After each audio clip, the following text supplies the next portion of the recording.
So today we have to talk about the Al Sharpton National Action Network Convention, where typically I call this event, it is a gathering of the pulpit pimp, race hustling, race trading class, where they kind of gather their henchmen together to sit around and to beg, whine, cry, to be real nostalgic about slavery and to further perpetuate more victimhood and then see who is going to win the gold medal who for running the fastest in the Victim Olympics.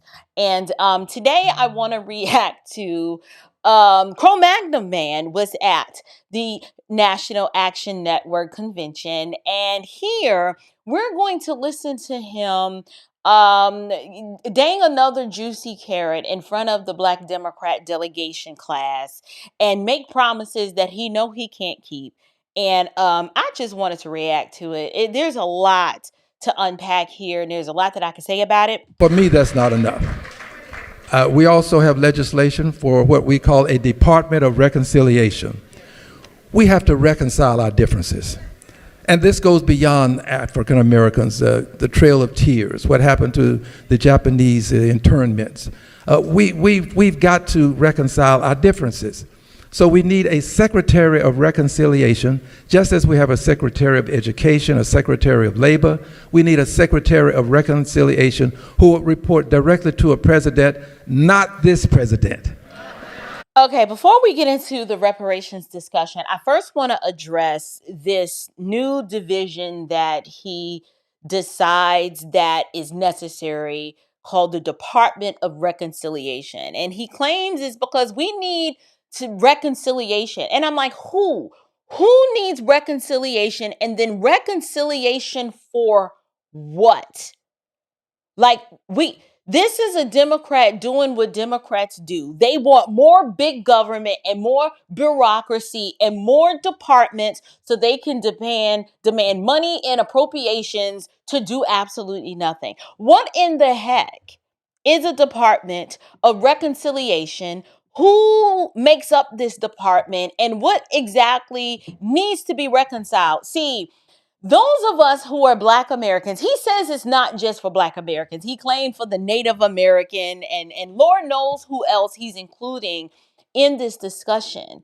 But for the Black American who recognizes themselves as a freedom-loving American, like we assert our freedom everywhere we go, and we believe that we are actually citizens of this country, there is nothing for us that needs to be reconciled. We have, first of all, if you're a Christian, we already know we've been reconciled to Christ, and therefore we've been reconciled to one another. We hold no animosity or ill will toward others who don't look like us.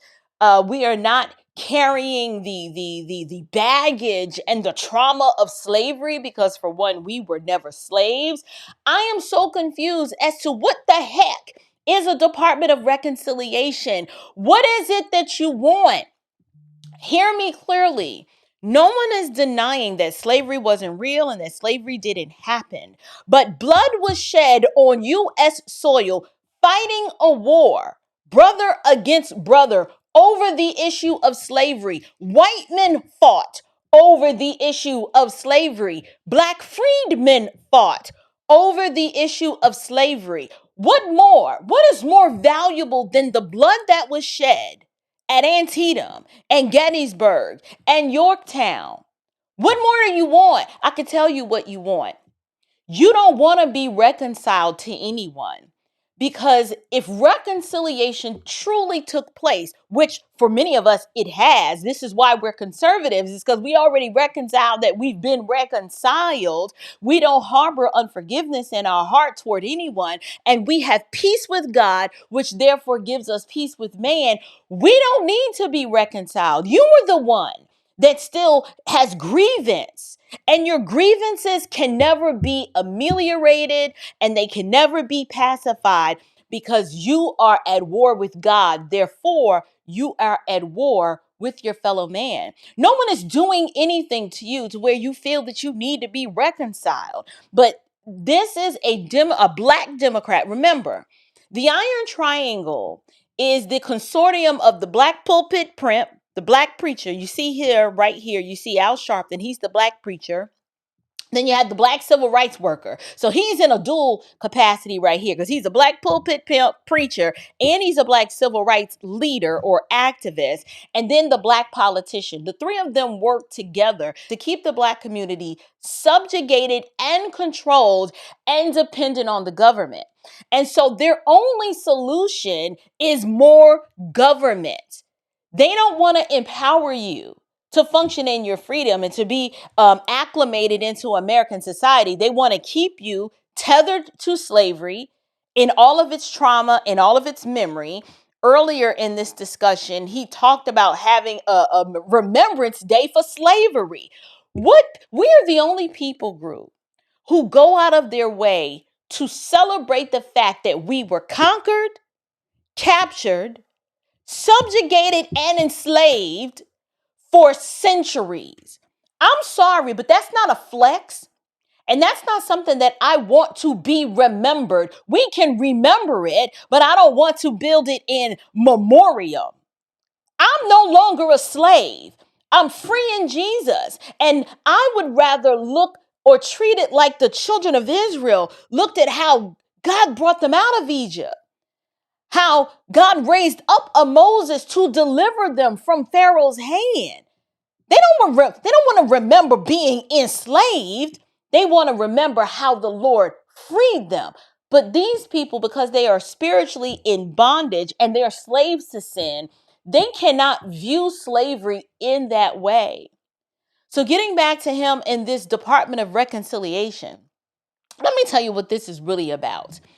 Democrats do not believe that Black Americans have the capacity or the desire to function in their freedom. And that's kind of true, because if they did, they wouldn't still be voting for the party of their slave master. But because they love their slave master is why they still vote for Democrats.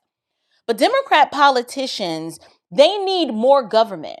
So with big government and more government comes a new government program. So how Donald Trump is trying to lessen and weaken government overreach in your life by getting rid of the Department of Education and giving you the power and the choice to decide how to educate your children. A Black Democrat, on the other hand, wants to create another department, another layer of bureaucracy and government overreach, and he wants to label it the Department of Reconciliation. And this Department of Reconciliation serves only one purpose. It's for Black Democrat politicians like him to pass legislation so that they can bum money off the government to give, quote unquote, back to their districts so that they can get a cut. But we don't need a Department of Reconciliation. No one is confused about the issue of slavery except the lazy, weak, whiny Negro who's never been a slave, who don't want to get it out the mud and function in their freedom, but would rather beg the government, the same government that they claim is oppressing them. They want to beg the government for a check.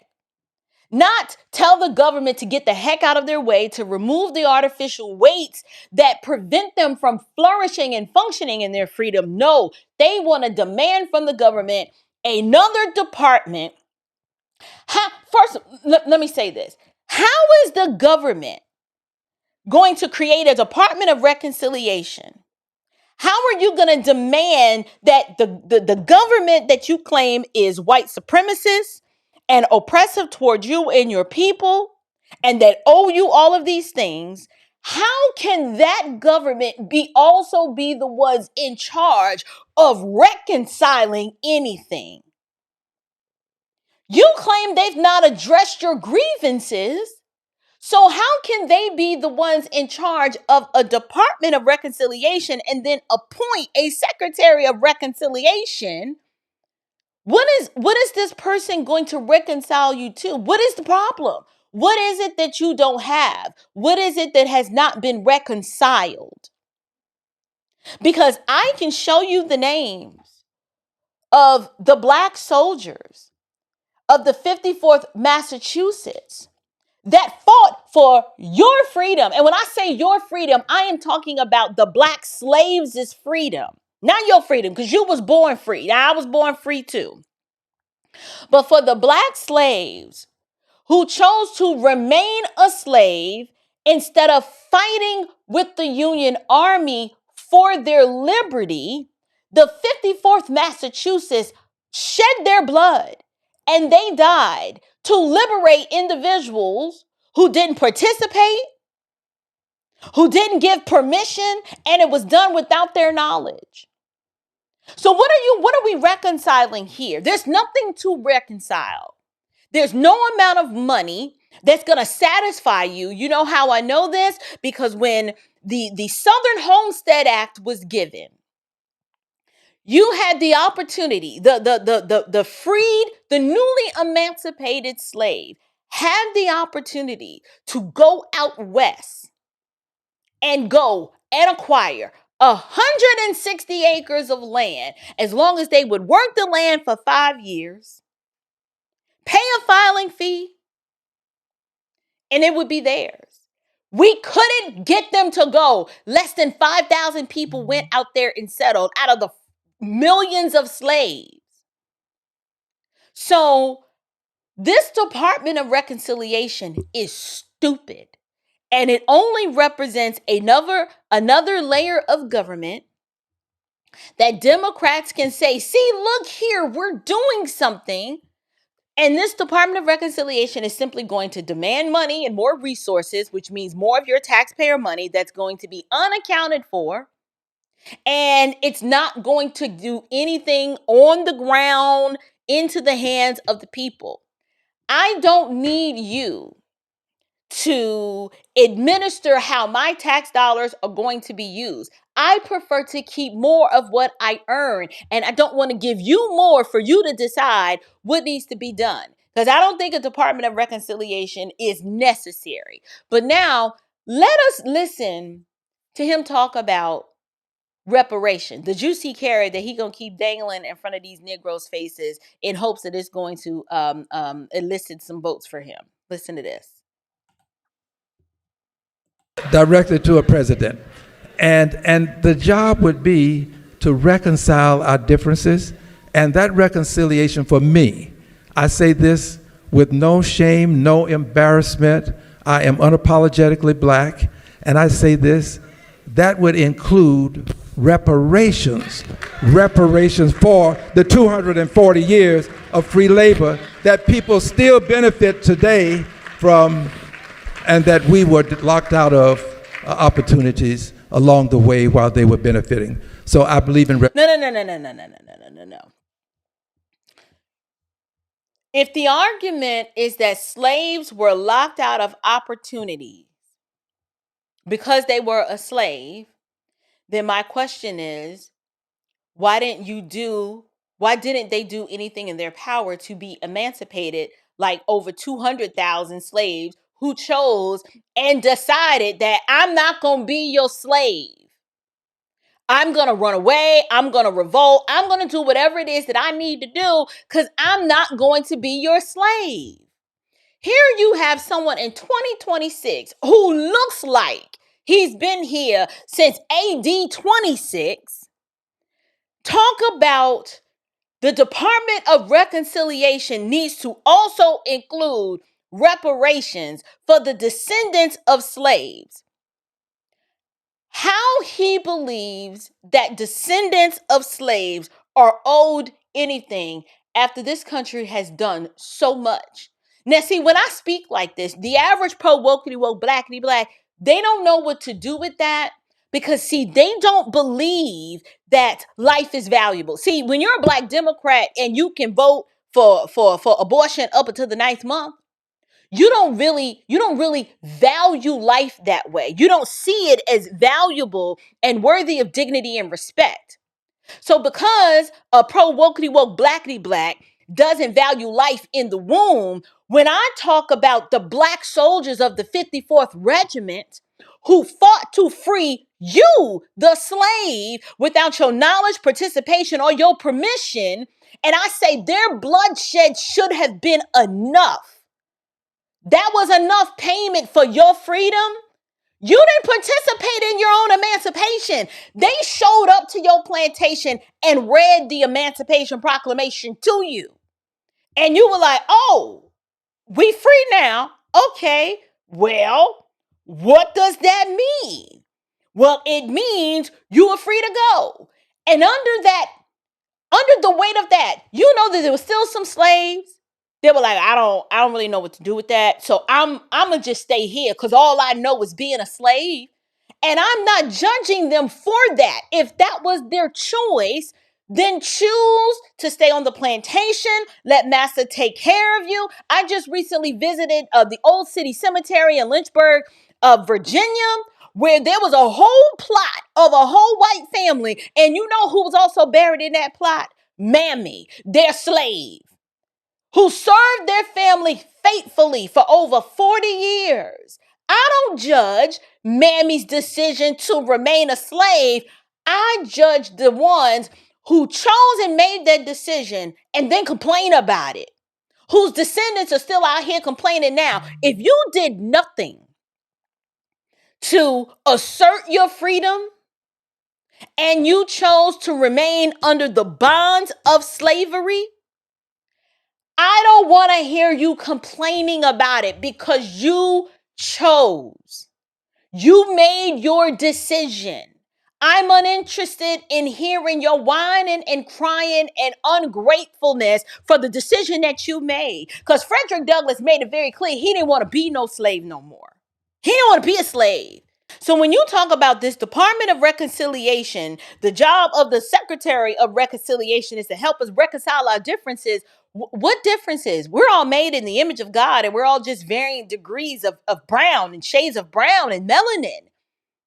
Yes, we have cultural differences, but if we're Americans, what is it that Black Americans need reconciled? You know what? There are some things that need to be reconciled. You need to reconcile the fact that you ain't gonna never get reparations.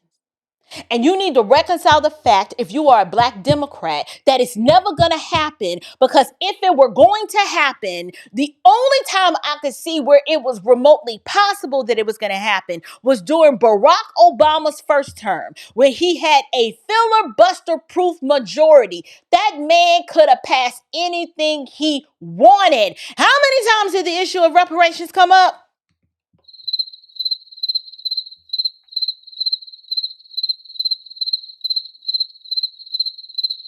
That's how many times it came up. And it came up 0 times because they know there is no possible way that the U.S. Treasury is going to bankrupt itself paying a bunch of ungrateful Black folks reparations in the form of cash payments. If reparations was remotely a viable option, it would have happened under the Black Messiah himself, Barack Obama, but it didn't happen. So that means you'll never get enough votes to pass it. We don't have enough money to pay what you believe you should be owed. And 3, I just told you what is more valuable than a reparations in the form of cash payments to be paid to the descendants of individuals who were never slaves. You owe your life and your sacred honor and the utmost respect to the men of the 54th Regiment who shed their blood on behalf of your ancestors who was too weak to fight on their own. You owe everything to the Black men who fought beside white men for the freedom. You owe everything to white abolitionists, particularly John Brown, who tried to take over the armory so that he could amass as many weapons as possible to arm the slaves to fight against their masters. And you know what? He was out there fighting by himself, and he lost his life for it because he couldn't even muster up enough courage in the individuals who were slaves to fight for their own freedom. What the heck are you supposed to do with a people like that? There's nothing you can do. If people will not, if people will not rise up and fight for their own freedom, There is nothing you can do but pity them. And this is why I pity the Black Democrat who'll sit and listen to people like Al Sharpton and people like Al Green lie to them and dangle a carrot in front of them of reparation, the hope of reparations, when the math doesn't even math. At this point, this is not even an ideological discussion. This is mathematics and economics.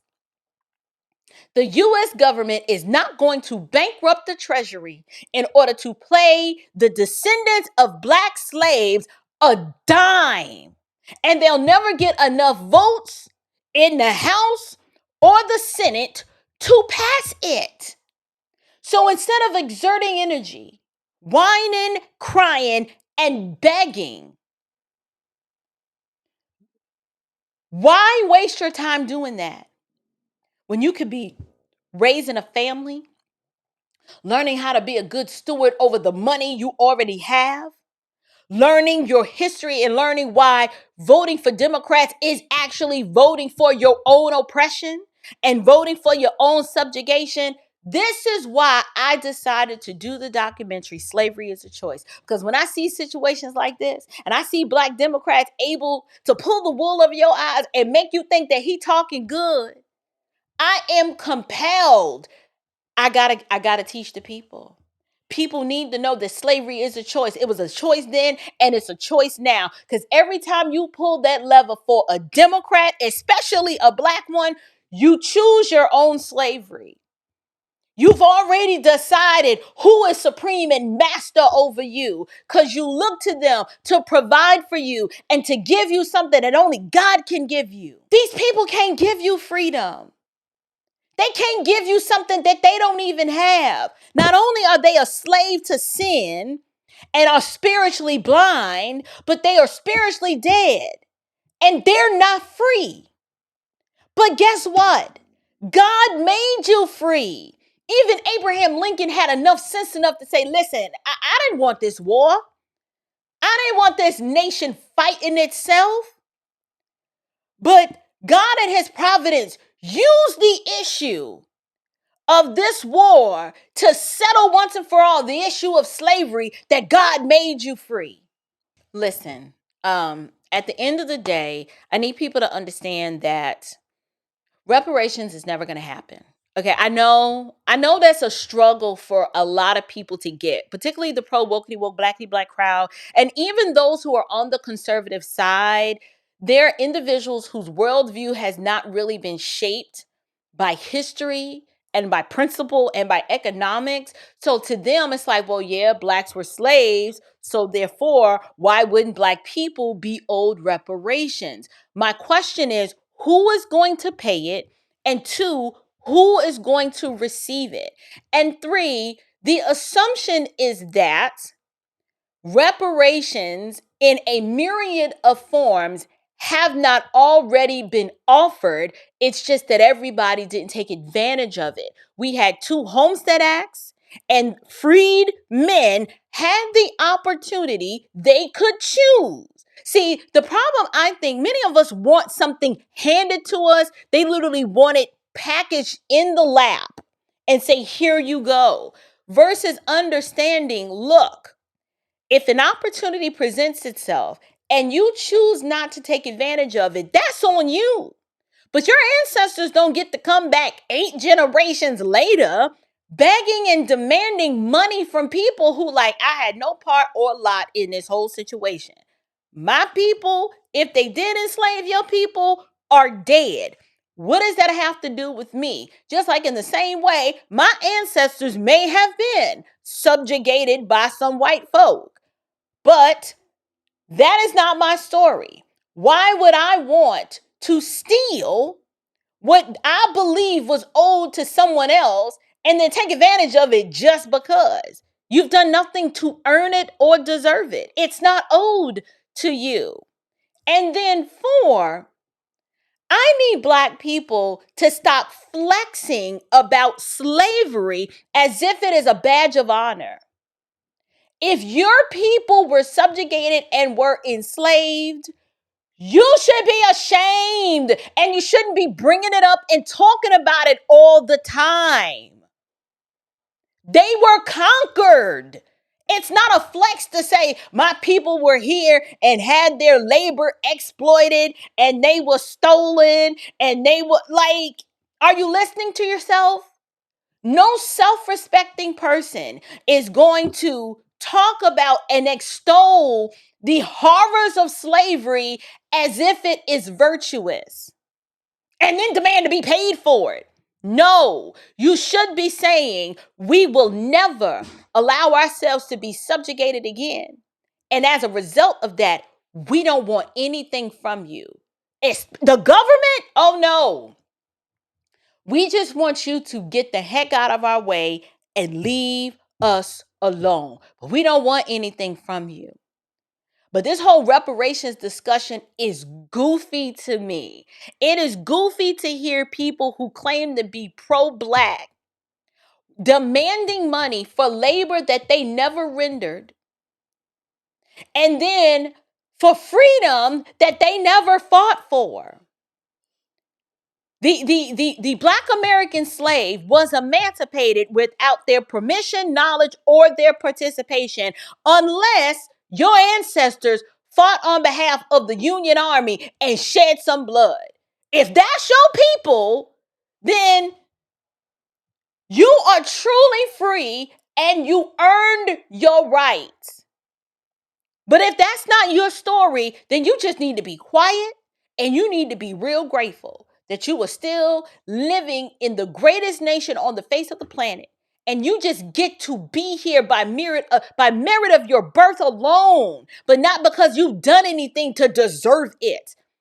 All of us, at the end of the day, deserve death. If you are a sinner, you deserve the wrath and curse of God. But his grace and mercy brought you this far. Why would you spend all of your time begging, whining, and crying for somebody else's money? It is the most trifling and disingenuous argument I've ever heard for individuals alive today to demand payment for labor that didn't even belong to them.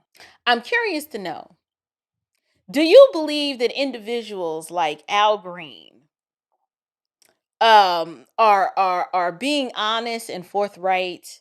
Like, do you believe his desire to get this Department of Reconciliation started is because they actually plan to pay some reparations? Or do you believe that this is just another Democrat gimmick? They're losing power. They're losing control of the narrative, and Black people no longer trust them. And so they have to use this to get votes, but they don't really plan on delivering anything. Regardless of what your opinion is, leave me your comments down in the box below. And until next time, you guys, stand firm, stay bold, and above all else, stay unshakable. Grace and peace.